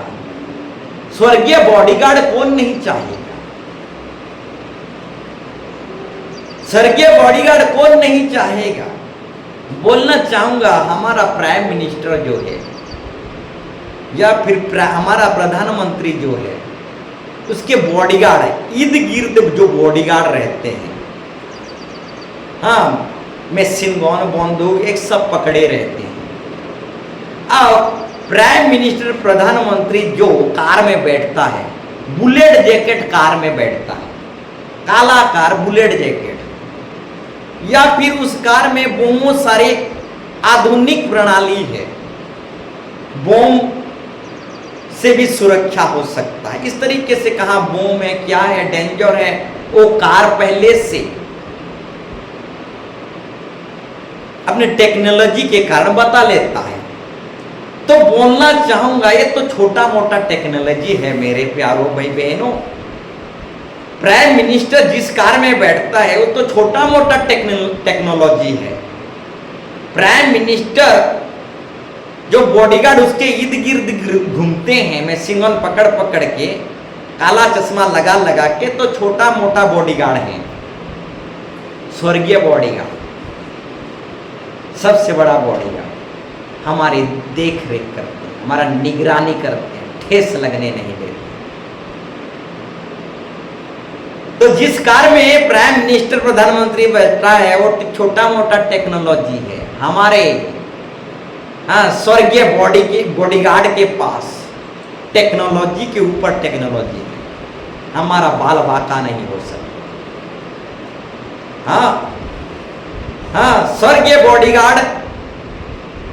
बॉडीगार्डों के पास टेक्नोलॉजी के ऊपर टेक्नोलॉजी है। हमारा बाल बाका नहीं हो सकता। नए जन्म प्राप्त जो करते हैं उन्हें स्वर्गीय बॉडीगार्ड मिलता है, स्वर्गदूतों के द्वारा सुरक्षा निगरानी में उनके रखा जाता है, देखभाल किया जाता है। ऐसा मुनाफा कौन नहीं चाहेगा। प्राइम मिनिस्टर जिस बॉडीगार्ड को ले लेकर इर्द गिर्द घूमता है, प्राइम मिनिस्टर जिस कार को ले लेकर घूमता है, उस कार का बहुत कीमत है। प्राइम मिनिस्टर जिस बॉडीगार्डों को ले लेकर इर्द गिर्द घूमता है, उस बॉडीगार्डों को बहुत दरमा देना पड़ता है। परंतु हम फूकट से, फ्री से स्वर्गीय बॉडीगार्ड पाते हैं मेरे प्यारो भाई बहनों, वो भी विश्वास से, वो भी फ्री से स्वर्गीय बॉडीगार्ड पाते हैं। तो प्रधानमंत्री का जो बॉडीगार्ड या कार है, जो टेक्नोलॉजी है, इस टेक्नोलॉजी और बॉडीगार्ड का बहुत बड़ा रकम चुकाना पड़ता है। परंतु स्वर्गीय बॉडीगार्ड जो प्रभु यीशु मसीह हमें देता है, स्वर्गीय टेक्नोलॉजी जो प्रभु यीशु मसीह हमें देता है, इस टेक्नोलॉजी और इस सुरक्षा का, इस बॉडीगार्ड का कुछ भी हमें रकम चुकाना नहीं पड़ता। फ्री से सिर्फ हम विश्वास करते हैं, सिर्फ हम प्रभु को मन देते हैं, ना तो नड़िया, ना तो अगरबत्ती, ना तो घी, ना तो 101 रुपया, कुछ नहीं चढ़ाना पड़ेगा। सिर्फ मन दे दो प्रभु को, सिर्फ प्रभु पर विश्वास करो, आपको स्वर्गीय बॉडीगार्ड मिल जाएगा, वो भी बिना दाम चुकाए, बिना कीमत के। प्रधानमंत्री जिस बॉडीगार्ड के अंदर में रहता है, बहुत बड़ा कीमत उसे चुकाना पड़ता है, हमके कुछ भी आपको कीमत चुकाना नहीं पड़ता। तो ऐसा मुनाफा कौन नहीं चाहेगा मेरे प्यारों भाई बहनों। बोलो यीशु मसीह की हालेलुया। तो मेरे प्यारों भाई बहनों, नए जन्म में शक्ति है, सामर्थ है। नए जन्म की सामर्थ को, शक्ति को समझने की कोशिश करो। हाँ, निकोदेमुस के समान मत बनो। वो यहूदियों का सरदार, लीडर था, गुरु होकर भी, लीडर होकर भी उसे नए जन्म के विषय में समझ बिल्कुल नहीं था। बोलो यीशु मसीह की हालेलुया। तो बोलना चाहूंगा मेरे प्यारों भाई बहनों, नए जन्म में शक्ति है, नए जन्म में सामर्थ है। नए जन्म के सामर्थ शक्ति को समझो। जब नूह के घराने के लोग नए जन्म को प्राप्त किए, हाँ, नूह के घराने के लोग नए जन्म के प्राप्त किए, तो परमेश्वर उन्हें आशीष दिया, आशीर्वाद दिया। और क्या कहा जानते हो? फूलो फलो और बढ़ो और पृथ्वी में भर जाओ। हाँ, नूह के घराने के लोग जब नए जन्म को प्राप्त किए, तो परमेश्वर नूह के घराने को आशीर्वाद दिया और कहा फूलो फलो बढ़ो और पृथ्वी में उभर जाओ। तो बोलना चाहूंगा मेरे प्यारों भाई बहनों, सब व्यक्ति फूल फल बढ़ और पृथ्वी में भर नहीं सकते। सब व्यक्ति फूल फल और पृथ्वी में भर नहीं सकते, लोप हो जाएंगे।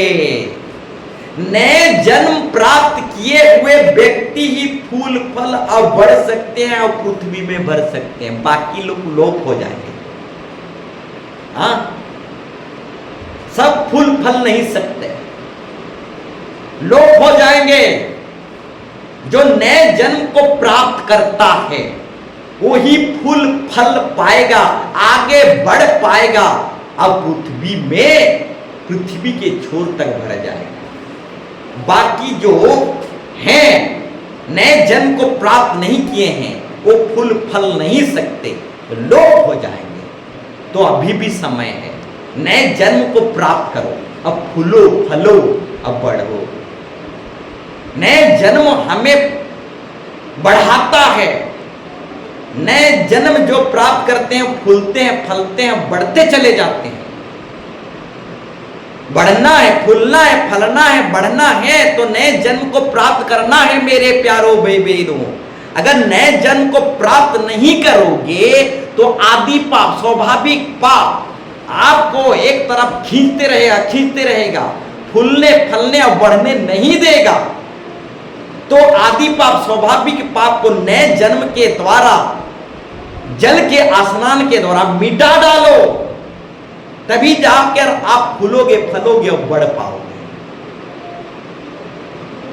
आज के डेट में बहुत सारे लोग उन्नति, तरक्की और सफलता को क्यों नहीं पा रहे हैं जानते हो? आदि पाप, स्वाभाविक पाप उन्हें बढ़ने नहीं दे रहा। आदि पाप उन्हें तरक्की की ओर बढ़ने नहीं दे रहा है, फूलने फलने नहीं दे रहा है। अतीत के पाप उन्हें खींच रहा है, फूलने फलने नहीं दे रहा। तो अतीत की पाप को मिटा डालो, स्वाभाविक आदि पाप को मिटा डालो, जल के स्नान से नए जन्म के द्वारा नए बन जाओ। आप पुराने पाप, अतीत पाप को मिटा डालो, फूलो फलो, बढ़ते चले जाओ। बोलो यीशु मसीह के। तो नए जन्म की शक्ति सामर्थ को समझो मेरे प्यारों भाई बहनों। नए जन्म में शक्ति है, सामर्थ है, ताकत। बोलो यीशु मसीह के। इजरायली लोग जब समुद्र पार किए और नए जन्म को जब प्राप्त किए, इजरायली लोग जब समुद्र पार किए और नए जन्म को जब प्राप्त किए, जानते हो क्या हुआ? उनके वस्त्र पुराने नहीं हुआ। हाँ, 40 साल तक परमेश्वर इजरायली लोगों को पालन पोषण किया। हाँ, उनका पांव कभी सूजन नहीं हुआ। 40 साल तक यातायात, ट्रैवलिंग, जंगल में, पहाड़ों में, पर्वत में, समुद्र किनारे 40 साल तक वो ट्रैवलिंग किए, यातायात किए। तब भी इजरायली लोगों का पैर में सूजन नहीं हुआ, दर्द नहीं हुआ। तो बोलना चाहूंगा, नए जन्म पाए हुए लोगों में बहुत ताकत रहता है, शक्ति रहता है, दम रहता है। हाँ, नए जन्म पाए हुए लोगों में शक्ति रहता है, सामर्थ रहता है, ताकत रहता है, सूजन होता ही नहीं, दर्द होता ही नहीं। इजरायली लोग जब समुद्र पार किए, नए जन्म को प्राप्त किए, तो परमेश्वर 40 साल तक उनका लालन पालन करते गया, उनको कुछ घाटी ही नहीं हुआ। मानना पड़ेगा,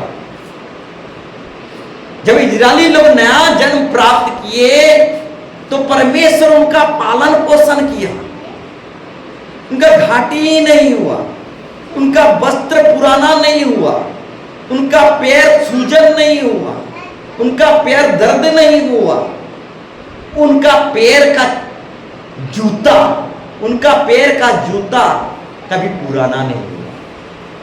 हमारा जूता 1 महीना में पुराना हो जाता, हमारा चप्पल जो है 1 हफ्ता में पुराना हो जाता, हमारा वस्त्र जो है 1 हफ्ता में पुराना हो जाता। मानना पड़ेगा, इजरायली लोग जब नया जन्म प्राप्त किए, परमेश्वर उनका ऐसा पालन पोषण किया कि कुछ भी घाटी नहीं हुआ। सिर्फ इतना ही नहीं, उनका वस्त्र पुराने नहीं हुआ, उनका पैर, उनका पांव कभी सूजन नहीं हुआ, उनका चप्पल कभी पुराना नहीं हुआ, वस्त्र कभी पुराना नहीं हुआ। प्रभु उनको घाटी में, अभाव में रहने नहीं दिया। स्वर्ग से माना रोटी खिलाया, चट्टान में से पानी पिलाया। हाँ, दिन में वो बादल का खंबा बन गया, हाँ, रात में वो आग का खंबा बन गया। हाँ, नए जन्म जब प्राप्त किए इजरायली लोग, परमेश्वर उनका मां पालन पोषण किया, उनको घाटी अभाव में रहने नहीं दिया। तो बोलना चाहूंगा, नए जन्म में बहुत आशीर्वाद है। हाँ, नए जन्म में शक्ति है, सामर्थ है, नए जन्म में ताकत है, सामर्थ है, शक्ति है। जब एक व्यक्ति नया जन्म प्राप्त करता है तो परमेश्वर उस व्यक्ति का लालन पालन करता है। हाँ, उसे घाटी अभाव में रहने नहीं देता, उसे पुराने होने नहीं देता। हाँ, उसको दुख में, तकलीफ में, दर्द में जाने नहीं देता। हाँ, अपनी शांति आनंद से भर देता है। तो नए जन्म में शक्ति है मेरे प्यारों भाई बहनों, नए जन्म में ताकत है। इजरायली लोग जब नया जन्म को प्राप्त किए, उनका पांव सूजन नहीं हुआ। इसका मतलब नए जन्म में बहुत बल है, ताकत है, दुख दर्द कुछ भी पता नहीं चलता। परमेश्वर अपनी असीम शांति आनंद में भर देता। बोलो यीशु मसीह के नए जन्म में शक्ति है, सामर्थ्य है, बहुत ताकत है। बोलो यीशु मसीह की हालेलुया। जब एक व्यक्ति नया जन्म प्राप्त करता है तो परमेश्वर का संतान हो जाता है और परमेश्वर उसका लालन पालन करता है, जो घाटी अभाव में रहने नहीं देता। हाँ, उसका वस्त्र पुराना होने नहीं देता, उसका पैर पांव सूजन होने नहीं देता, उसका जूता पुराना नहीं होने देता। नए जन्म में ताकत है।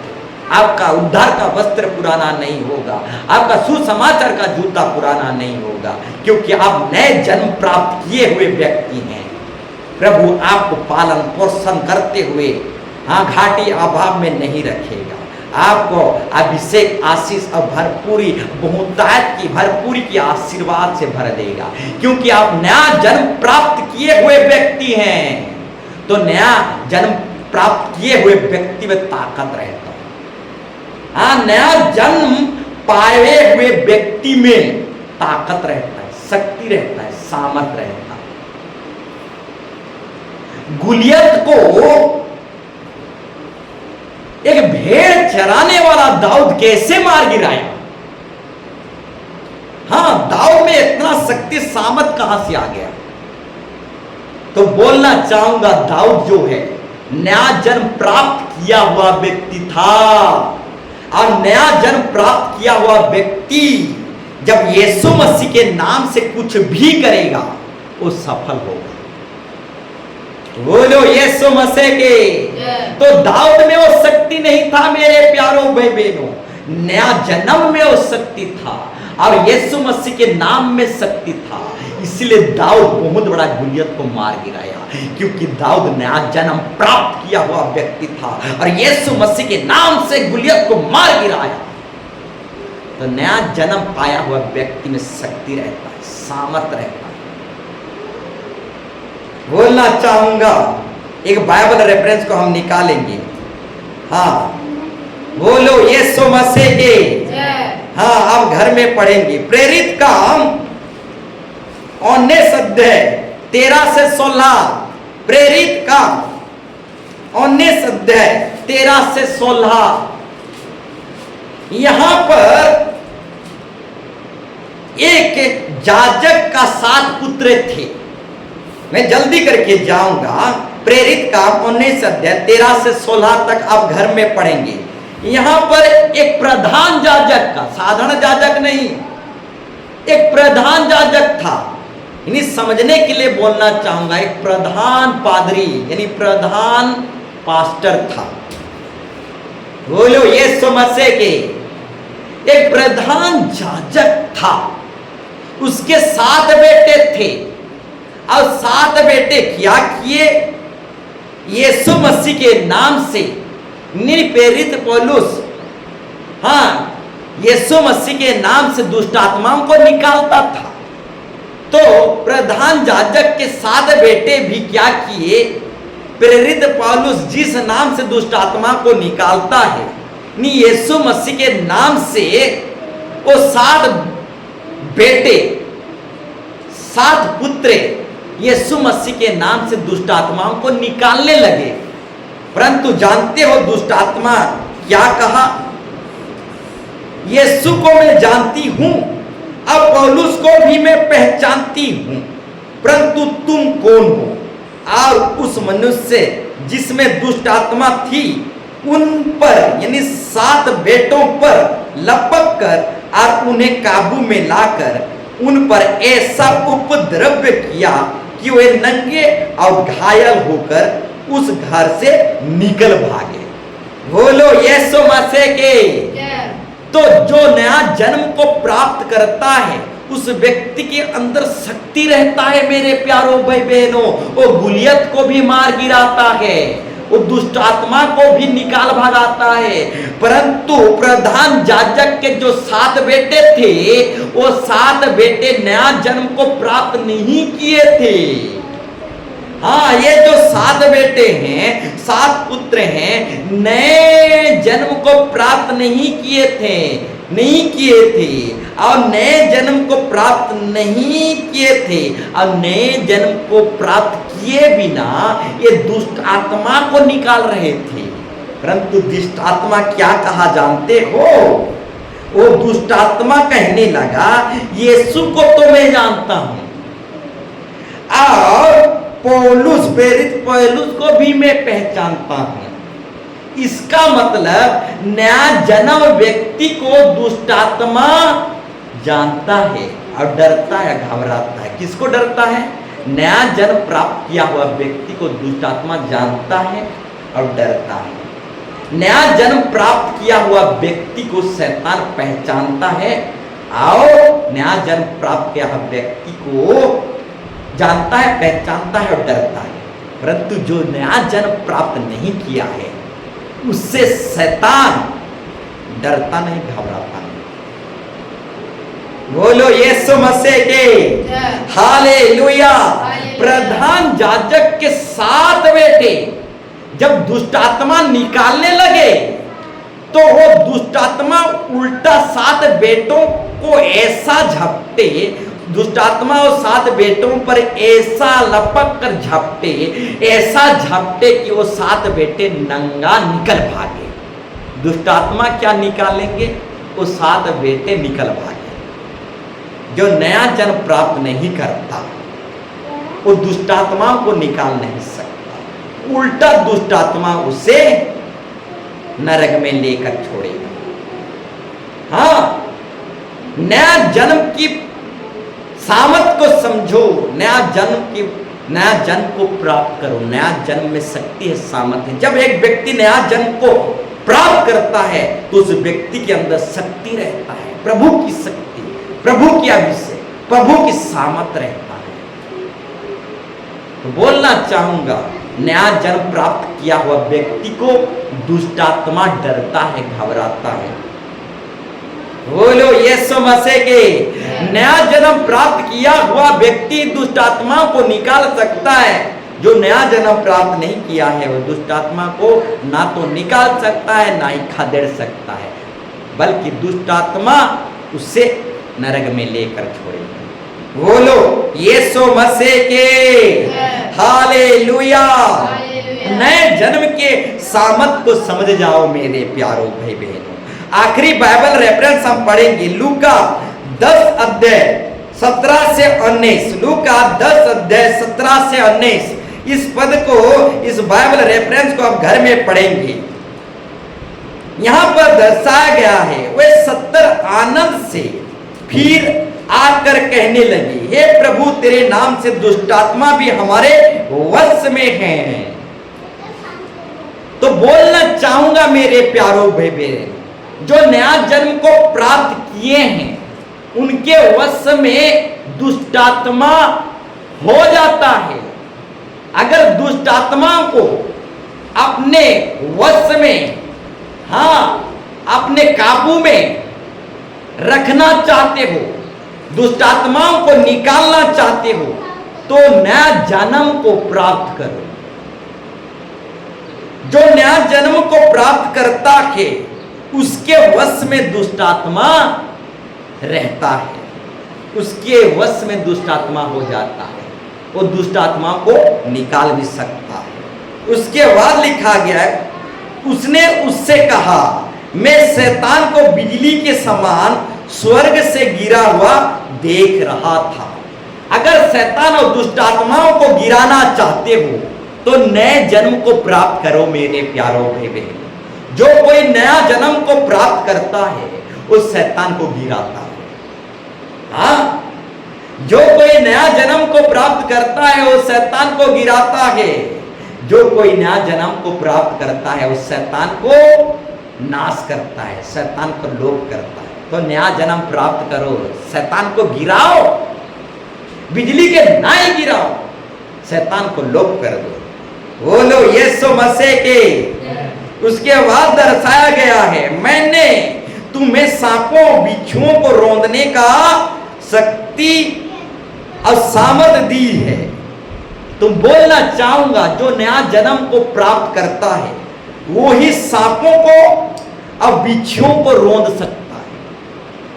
हाँ, अगर शैतान को रौंदना है, हाँ शैतानी सेनाओं को रौंदना है, तो नया जन्म को प्राप्त करो मेरे प्यारो भाई बहनों। अगर नया जन्म को प्राप्त नहीं करोगे तो शैतान आपको रौंद डालेगा, नहीं तो सुअर आपको रौंद डालेगा। अगर शैतान को रौंदना चाहते हो, सांपों बिच्छुओं को रौंदना चाहते हो, सुअरों को रौंदना चाहते हो, तो नया जन्म को प्राप्त करो। जो कोई नया जन्म को प्राप्त नहीं करेगा उसे शैतान रौंद डालेगा और पीस डालेगा। बोलो यीशु मसीह की हालेलुया। उसके बाद दर्शाया गया है, और शत्रु की सारी सामर्थ पर अधिकार दिया है, और किसी वस्तु से तुम्हें कुछ हानि ना हो। मेरे प्यारो भाई बहनों, शैतान की सारी सामर्थ पर अगर अधिकार पाना चाहते हो, शैतान को अगर रिमोट कंट्रोल में नचाना चाहते हो, अगर शैतान को निकाल फेंकना चाहते हो, दुष्ट आत्मा को खदेड़ देना चाहते हो, तो नया जन्म को प्राप्त करो। जब एक व्यक्ति नया जन्म को प्राप्त करता है तो शैतान को बासंती के समान नचवाता है। बोलो यीशु मसीह के। हाँ, शैतान को अगर रिमोट कंट्रोल में नचवाना चाहते हो तो नया जन्म को प्राप्त करो, नहीं तो शैतान आपको नचवा देगा। बोलो यीशु मसीह के हालेलुया। और किसी वस्तु से तुम्हें कुछ हानि ना होगी। नया जन्म को प्राप्त करो मेरे प्यारो भाई बहनों, कुछ भी वस्तु से हानि नहीं होगी, चाहे प्राणनाशक वस्तु भी पी जाओ। हाँ, अगर कोई आपके खाना में, आपके पीना में अगर जहर में दे दे, आपको कुछ हानि ना होगी। टोनी विद्या से भी आपको हानि नहीं होगी, जाति टोना से भी आपको हानि नहीं होगी। हाँ, कुछ भी वस्तु से आपको हानि नहीं होगी। नया जन्म को प्राप्त करो। जो नया जन्म को प्राप्त नहीं करता उसका हानि आबाद घाटी होता रहता है। हानि घाटी आबाद से बचना चाहते हो, हाँ, सांपों से, बिच्छुओं से, हाँ, टोने जादू टोना से, हर प्रकार की जहरीली चीजों से बचना चाहते हो तो नए जन्म को प्राप्त करो मेरे प्यारो भाई बहनों। हाँ, जब एक व्यक्ति नए जन्म को प्राप्त करता है तो किसी वस्तु से उसका कुछ हानि नहीं होता। हाँ, किसी वस्तु से उसका कुछ हानि नहीं होता। तो मेरे प्यारो भाई बहनों, टोढ़ी विद्या से बचना चाहते हो तो नए जन्म को प्राप्त करो। नए जन्म में शक्ति है, सामर्थ है। तो बोलना चाहूंगा, नए जन्म के सामर्थ को समझ जाओ मेरे प्यारो भाई, समझ जाओ। अगर समझ नहीं पा रहे हो तो प्रभु से दुआ करो, प्रार्थना करो। तो आइए हम खड़े हो जाएंगे, प्रार्थना करेंगे, दुआ करेंगे। प्रभु मुझे समझ दे, ज्ञान दे, बुद्धि दे। अंतर्यामी, सर्वव्यापी, सर्वज्ञानी परमेश्वर और समझ बुद्धि ज्ञान देने वाला खुदा तू उतर, मदद करने वाली आत्मा तू उतर। नए जन्म के बारे में मुझे समझा दे खुदा, मेरी आत्मिक आंखों को खोल दे खुदा। आइए हम प्रार्थना करें, प्रभु से सामर्थ मांगे, शक्ति मांगे, समझ ज्ञान की आत्मा मांगे, बुद्धि ज्ञान की आत्मा मांगे। प्रभु से गिड़गिड़ाए, प्रभु से जिद करें, प्रार्थना करें, दुआ करें, अपने होठों को खोलें, अपने मुखों को पसारें। प्रभु को कहें, प्रभु मुझे समझ दे, ज्ञान दे, बुद्धि दे। हाँ, नए जन्म के विषय में मैं समझ पाऊं, नए जन्म के विषय में मैं जान पाऊं। प्रभु मुझे समझ दे, बुद्धि दे। ओ महान परमेश्वर, ओ जिंदा खुदा यीशु मसीह, नए जन्म के विषय में मुझे बुद्धि दे, ज्ञान दे प्रभु यीशु मसीह। हाँ, नए जन्म के विषय में मैं समझ पाऊं, नए जन्म के विषय में प्रभु मैं भली भांति ठीक ठीक रीति से हाँ प्रभु जान पाऊं प्रभु, मुझे अपने सर के ज्ञान से भर दे, मेरी आत्मिक आंखों को खोल दे प्रभु, तू रहम कर, हर एक को समझ दे, हर एक को बुद्धि दे, हर एक को ज्ञान दे प्रभु, रहम कर खुदा, ओ सर्वशक्तिमान खुदा यीशु, हर एक पर उतर आ खुदा, हे द नेम ऑफ जीसस, ओ ला ला ला ला ला ला, ओ समझ की आत्मा, ओ बुद्धि ज्ञान की आत्मा, ओ जिंदा खुदा यीशु मसीह, हर एक पर उतर आ, हर एक को समझ दे प्रभु यीशु मसीह, हर एक की आत्मिक आंखों को खोल दे, हाँ आत्मिक बुद्धि को खोल दे प्रभु यीशु मसीह, उनके ज्ञान इंद्रियों को खोल दे प्रभु यीशु मसीह, नए जन्म के विषय में हम समझ पाए, हाँ प्रभु हमें नए जन्म के विषय में प्रभु परमेश्वर हमें समझा, हमें बुद्धि दे, टैलेंट दे, in the name of Jesus, ओ ला ला ला ला ला ला ला, इली रा रा रा रा रा रा रा तोली, इली रा रा तोली नहीं खा रा, ओ यीशु, ओ सर्वज्ञानी परमेश्वर, ओ समझ बुद्धि देने वाला परमेश्वर उतरा, हमारे आत्मिक आंखों को खोल दे, हाँ प्रभु परमेश्वर हमारे ज्ञान इंद्रियों को खोल दे, हाँ प्रभु परमेश्वर हमारे बुद्धि को खोल दे प्रभु यीशु मसीह, हाँ प्रभु परमेश्वर अपनी बुद्धि समझ ज्ञान से भर दे, आत्मिक ज्ञान से भर दे, Yeshu Yeshu Yeshu Yeshu Yeshu Yeshu Yeshu, in the name of Jesus Yeshu, hallelujah hallelujah.